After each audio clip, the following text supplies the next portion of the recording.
তৃণমূলের ব্যাংক অ্যাকাউন্টে ইডির নজর। 164 কোটি টাকা নিয়ে তথ্য তলব।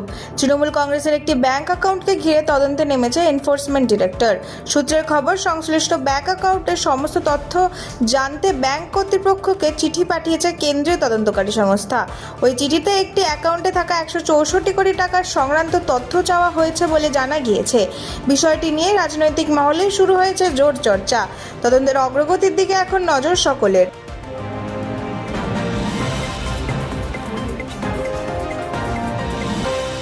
রাজারহাটের ভাড়া বাড়িতে বিস্ফোরণ, উদ্ধার বোমা। তদন্তে পুলিশ ও বম্ব স্কোয়াড। রাজারহাটের দক্ষিণ নারায়ণপুরে একটি ভাড়া বাড়িতে বিস্ফোরণকে ঘিরে চাঞ্চল্য ছড়িয়েছে।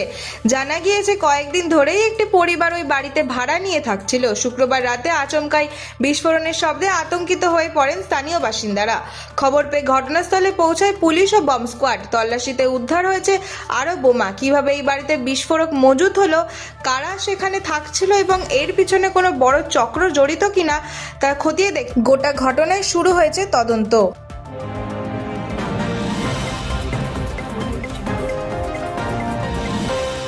উত্তরকন্যায় সীমান্ত সুরক্ষা নিয়ে উচ্চ পর্যায়ের বৈঠক। 3 দিনের সফরে কেন্দ্রীয় স্বরাষ্ট্রমন্ত্রী অমিত শাহ। 3 দিনের পশ্চিমবঙ্গ সফরে এসে আজ উত্তরবঙ্গে একাধিক গুরুত্বপূর্ণ কর্মসূচিতে অংশ নিচ্ছেন কেন্দ্রীয় স্বরাষ্ট্রমন্ত্রী অমিত শাহ। সফরের মূল ফোকাস সীমান্ত সুরক্ষা ও রাজ্যের আইন শৃঙ্খলা পরিস্থিতি।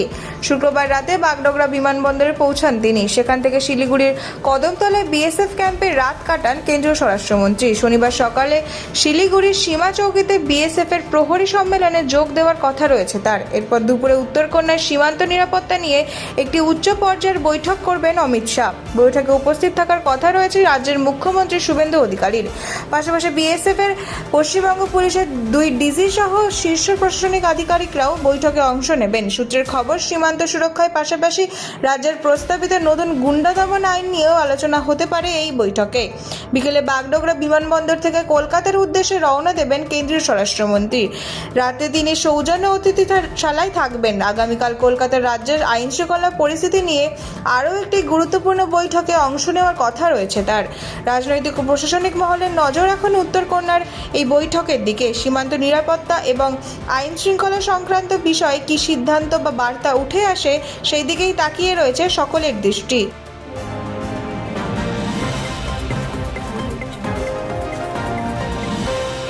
আমতলায় অভিষেক বন্দ্যোপাধ্যায়ের কার্যালয় বুলডোজার অভিযান ঘিরে চরম রাজনৈতিক উত্তাপ। দক্ষিণ 24 পরগনার আমতলার সাংসদ অভিষেক বন্দ্যোপাধ্যায়ের 5তলা কার্যালয়ে শুরু হয়েছে বুলডোজার অভিযান। প্রশাসনের দাবি, বেআইনিভাবে নির্মিত এই 5তলা ভবনের বিরুদ্ধে অভিযোগ জমা পড়ার পর তদন্ত ও শুনানি শেষে ভাঙার সিদ্ধান্ত নেওয়া হয়েছে। জানা গিয়েছে, গত 15 জুলাই বেআইনি নির্মাণের অভিযোগে পরপর 2টি নোটিশও পাঠানো হয়েছিল।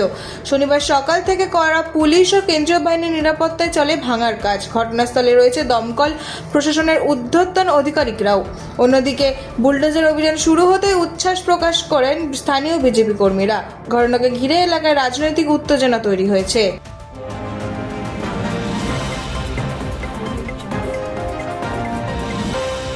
এলপিজির বিকল্পে পিএনজিতে জোর। 2030-এর মধ্যে গোটা রাজ্যে পাইপলাইনে রান্নার গ্যাস পৌঁছে দেওয়ার লক্ষ্য।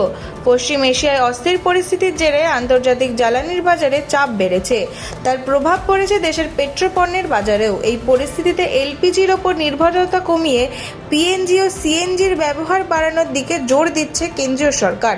শুক্রবার কলকাতার একটি হোটেলে আয়োজিত হলো city gas stakeholders conference. সেখানে রাজ্যে পাইপলাইনের মাধ্যমে রান্নার গ্যাস সরবরাহের পরিকাঠামো এবং ভবিষ্যৎ পরিকল্পনা নিয়ে বিস্তারিত আলোচনা হয়। সরকারের লক্ষ্য 2030 সালের মধ্যে পশ্চিমবঙ্গের প্রতিটি জেলায় পিএনজির পাইপলাইন নেটওয়ার্ক গড়ে তোলা। ইতিমধ্যে রাজ্যের একাধিক এলাকায় পাইপলাইন বসানোর কাজ শেষ হয়েছে এবং অনেক জায়গায় ঘরে ঘরে পিএনজির সরবরাহ শুরু হয়েছে। পাইপলাইনের মাধ্যমে সরাসরি রান্নার গ্যাস পৌঁছে গেলে আর সিলিন্ডার বুকিং বা ডেলিভারির জন্য অপেক্ষা করতে হবে না। সার্বক্ষণিক গ্যাস সরবরাহের পাশাপাশি এলপিজির তুলনায় খরচও কিছুটা কম হবে বলে দাবি সংশ্লিষ্ট মহলের।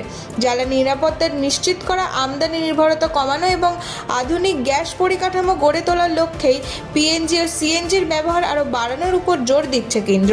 2030 সালের লক্ষ্যমাত্রা পূরণ হলে রাজ্যের বহু পরিবার আরও নিরাপদ, সাশ্রয়ী এবং নিরবচ্ছিন্ন গ্যাস পরিষেবা পাবে বলে আশা করা হচ্ছে।